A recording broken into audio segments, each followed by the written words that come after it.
Sejam todos muito bem-vindos ao nosso segundo dia de Expo Live Vitória 2024. Esse evento tão grandioso e tão gigante para falar de saúde e bem-estar. Evento gratuito para toda a população capixaba que chega ao seu segundo dia com muito conteúdo, com muita informação, com muita troca entre profissionais da área da saúde e nós, que estamos aqui compartilhando tudo isso, né? Um pouquinho disso com vocês.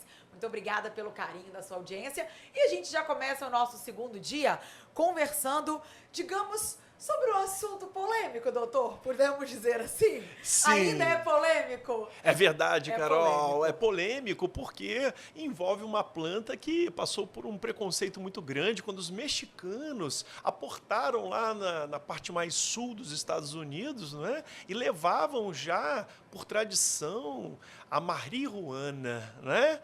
E aí era uma forma de reprimir a presença dos mexicanos e dos afrodescendentes que também aportavam a partir do México, no território norte-americano, dentre disputas inúmeras.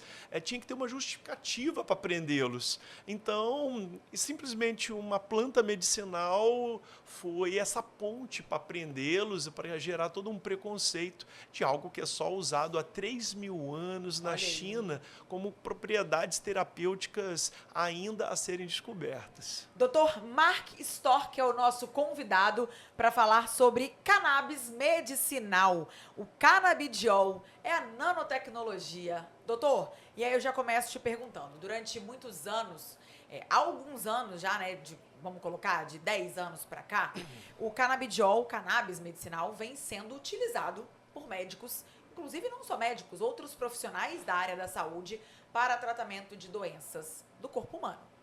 Isso desperta polêmica, muita gente ainda tem um preconceito com isso? Perfeito, exatamente. Principalmente em campos mais conservadores da área religiosa, existe sim, não é, como resquício de toda essa influência de uma política à época norte-americana de tentar frear esses imigrantes, não é? Só que hoje, por exemplo, os Estados Unidos foi superado. Os Estados Unidos hoje é um dos maiores produtores do mundo de cannabis medicinal, não é?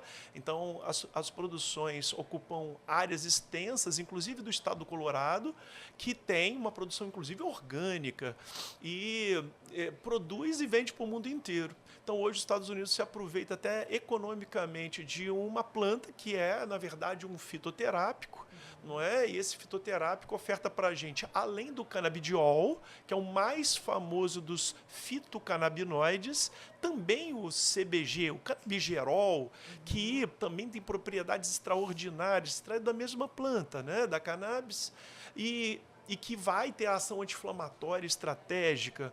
O CBN é outro fitocannabinoide extraído da planta e vai melhorar muito processos de ansiedade e insônia. Nós temos o THC, que é uma das coisas mais importantes hoje para tirar dor. Pessoas estão sofrendo e tendo que tomar morfina, e às vezes com doses um pouquinho mais elevadas de THC, elas conseguem não só diminuir a dose da morfina, como evitar os efeitos colaterais, as reações adversas que a droga acaba promovendo, ao ponto de gerar parada cardiorrespiratória. Então, esses 4 fitocannabinoides, que são os mais importantes hoje e que estão disponíveis para uso, não é? Inclusive, a gente pode prescrever sem necessidade de receita controlada, os importados vão vir com concentrações variadas, dando um leque muito grande de possibilidades terapêuticas. E aí, quando você fala de tratamento, você citou, por exemplo, um tratamento de pessoas com alguma dor, né? Eu queria que você exemplificasse o poder e a eficácia do canabidiol em algumas doenças hoje já tratadas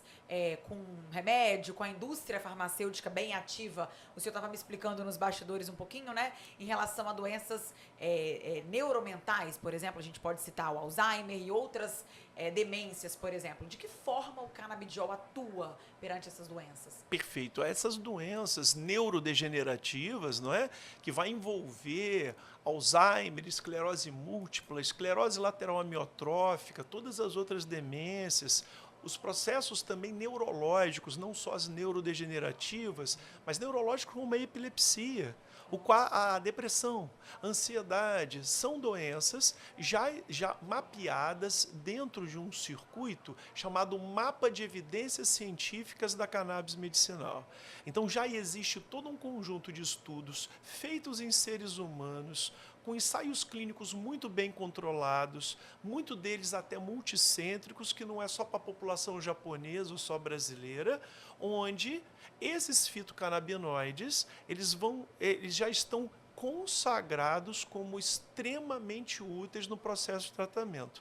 Por vezes eles vão entrar como um tratamento coadjuvante. Em outros momentos, eles vão ser, de fato, o ator principal do processo de tratamento.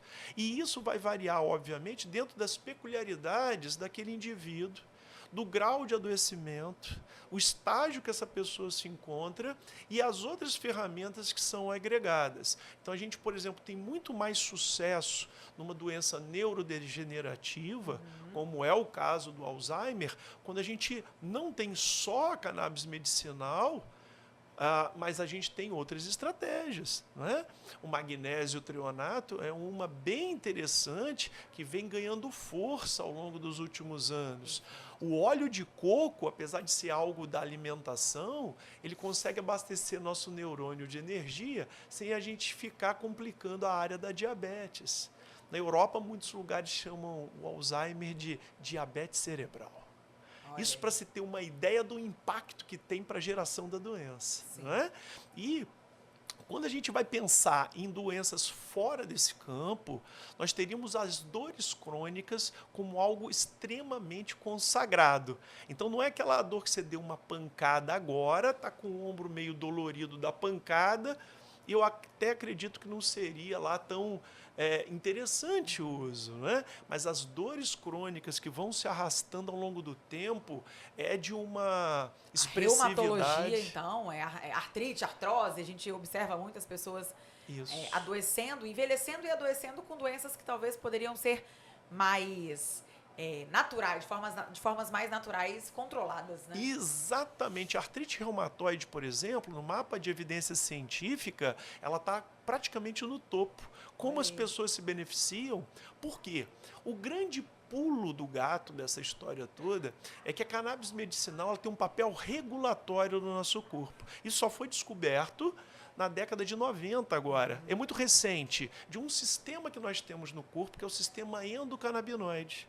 Não é? E ele está junto ao sistema nervoso. Então, ele está amplamente difundido, espalhado pelo corpo, e ele também tem o seu componente de ação fortemente no sistema imunológico.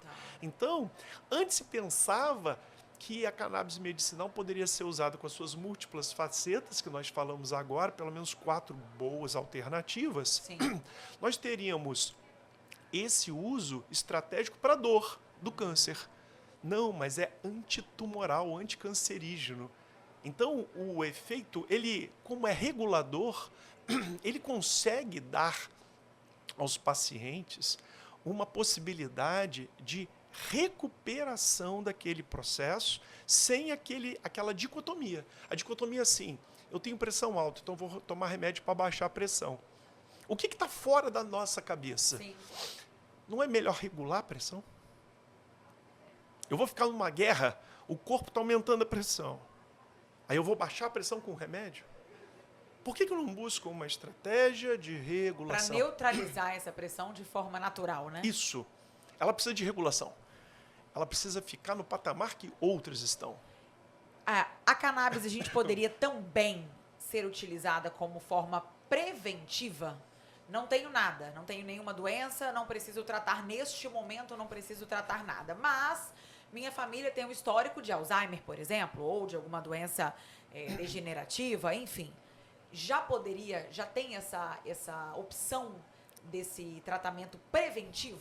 Tipicamente off-label, ou seja, às vezes tem medicamentos que são utilizados para obesidade, mas na bula só está para diabetes.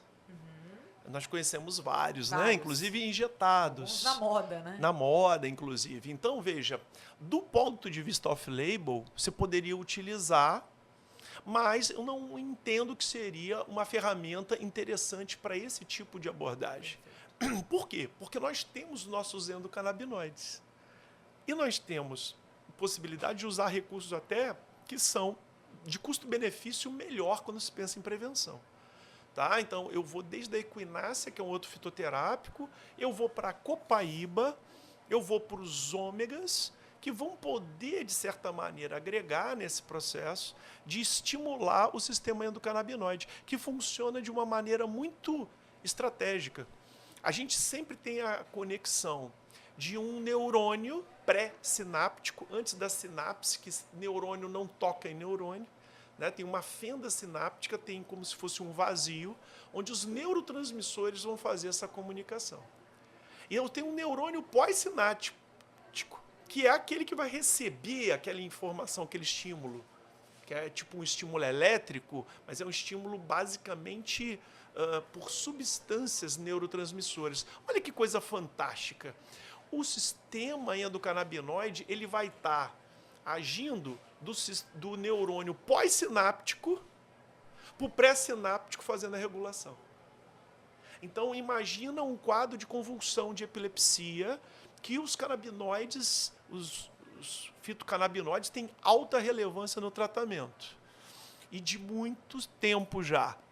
Imagina que tem um estímulo muito intenso de um neurônio para o outro, chegando ao ponto da pessoa convulsionar. Esse neurônio pós-sináptico, agora, com a presença de um sistema endocannabinoide fortalecido, ele vai conseguir dar uma sinalização de que, ó, tá demais. Você não precisa estimular tanto. E aí eu deixo de ter as convulsões. Crianças, por exemplo, com síndrome de Dravet, tendo cerca de 50 episódios de convulsão por dia, tomando 5 remédios sintéticos clássicos para controle das crises. Às vezes passa a ter uma por mês. Uma crise convulsiva por mês. Tinha 30, 40, 50 por dia. Algumas entram em remissão. Elas deixam de ter a ocorrência das convulsões. E com isso elas conseguem recuperar, não é, um terreno muito grande cognitivo. Eu já até sei para quem eu vou encaminhar este vídeo, porque eu vivo isso dentro da minha família.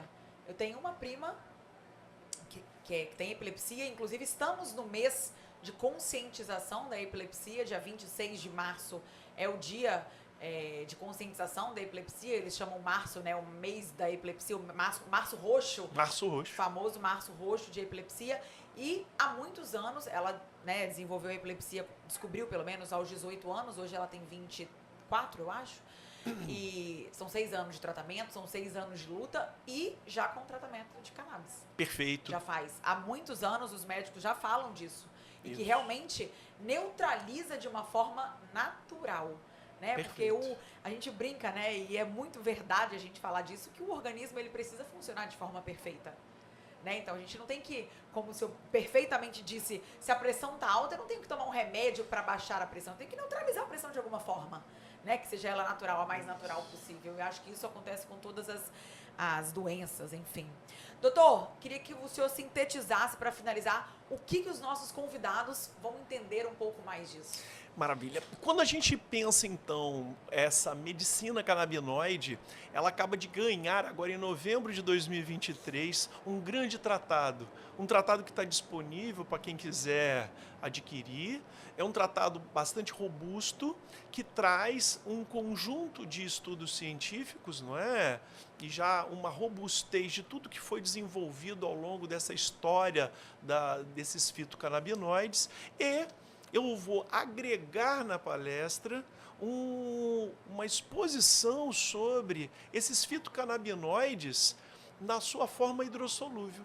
Sempre quando se pensa nesses fitocannabinoides, pensa no óleo da cannabis. Sim. Óleo, sim, mas é uma pessoa que tirou a vesícula. Como é que ela faz agora para absorver esse óleo? Ela passa mal quando ela usa alguma coisa oleosa, gordurosa. Ela tem diarreia.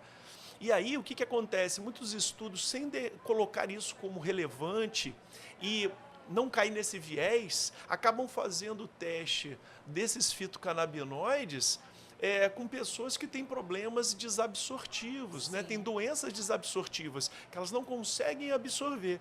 Pessoas que fizeram cirurgia bariátrica, pessoas que tiraram um fragmento do intestino por causa de uma doença do tipo câncer, pessoas que não têm vesícula, pessoas que têm algum grau de insuficiência hepática, pessoas que têm insuficiência pancreática. Para ter uma ideia, só no mês de março eu já fiz 5 diagnósticos de insuficiência pancreática somente de capixabas da Grande Vitória.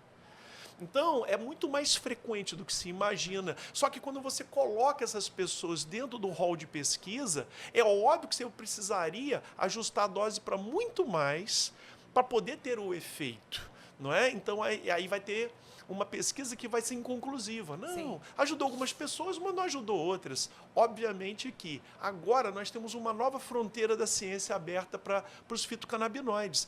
À medida que está disponível ele, a partir de uma nanotecnologia estratégica, em que ele é ofertado para as pessoas de forma hidrossolúvel, logo de cara a pessoa, e qualquer pessoa, tem de 6 a 10 vezes mais biodisponibilidade desses fitocannabinoides no corpo.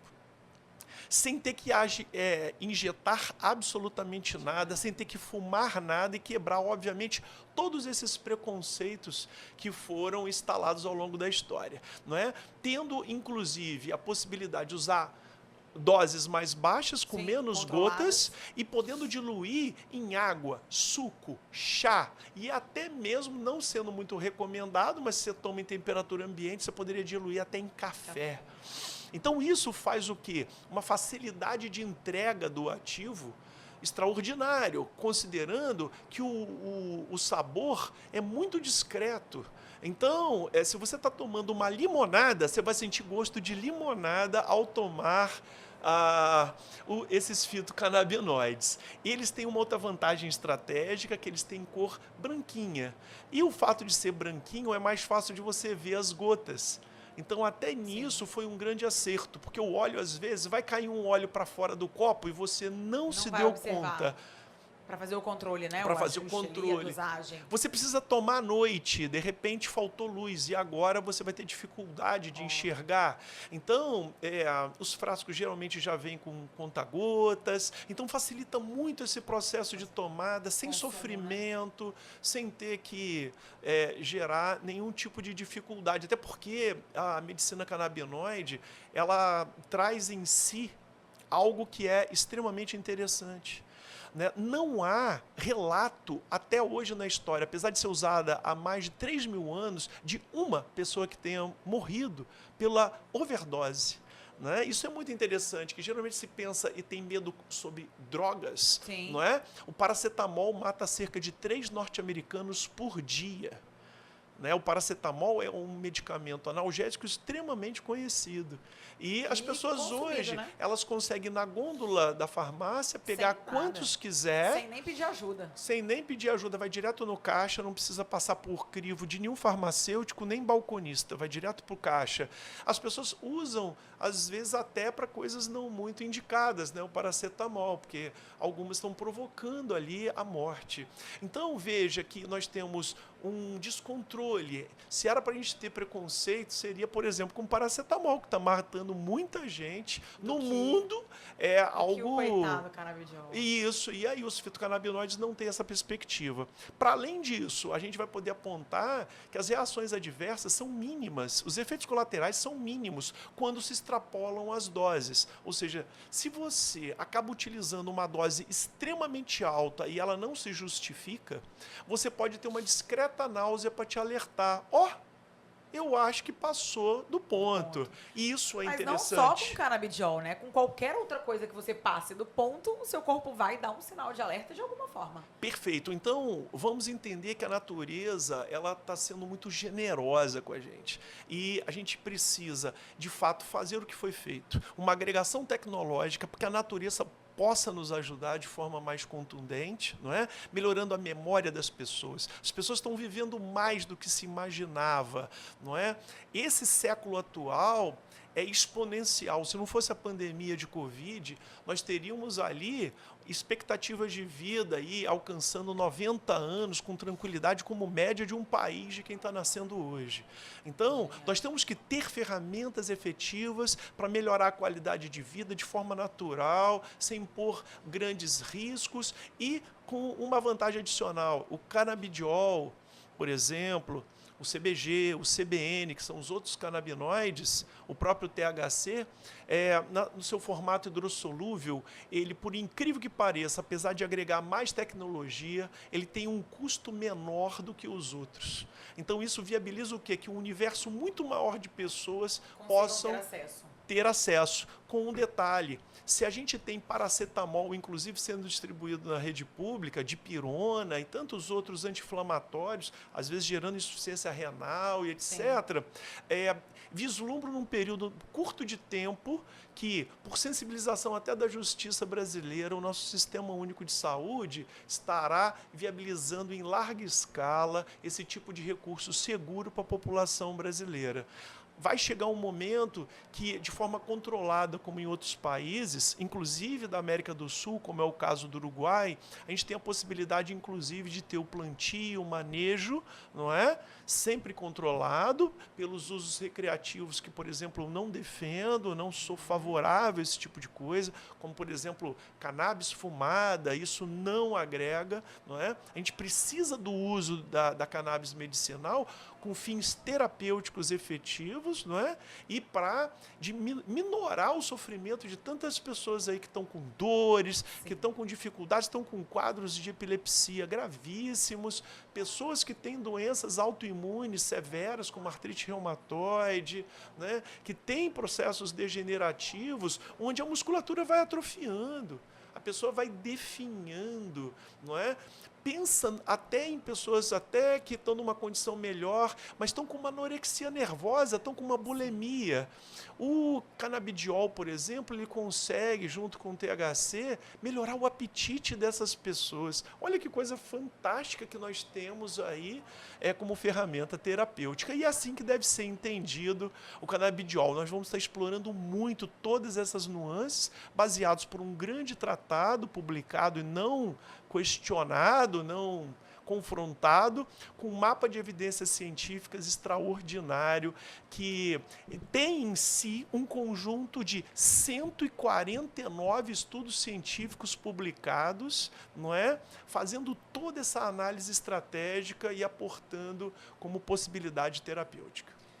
Isso não é um videocast, isso foi uma aula. Doutor, muito obrigada. Que aula! Eu tô aqui, eu tava olhando pra cara dele aqui, eu tava assim, ó, passado, com tanta informação, com tanto conhecimento, e que eu tenho certeza que não só quem tá aqui na Expo Life, mas quem tá acompanhando a gente também, porque isso aqui, a gente sabe que na internet vai pro mundo, né? Vai ter a oportunidade, a possibilidade de entender e conhecer um pouco mais. Muitíssimo obrigada pela sua presença, pela sua contribuição e pelas suas informações com a gente. Estamos à disposição, uma satisfação enorme estar podendo difundir mais uma possibilidade de alívio do sofrimento das pessoas, né? Com certeza. Dr. Mark Stork é o nosso convidado aqui no nosso videocast e claro que teremos uma tarde recheada de muitos conteúdos. Daqui a pouco a gente tem mais aqui, daqui a pouco eu tô de volta. Obrigada, doutor.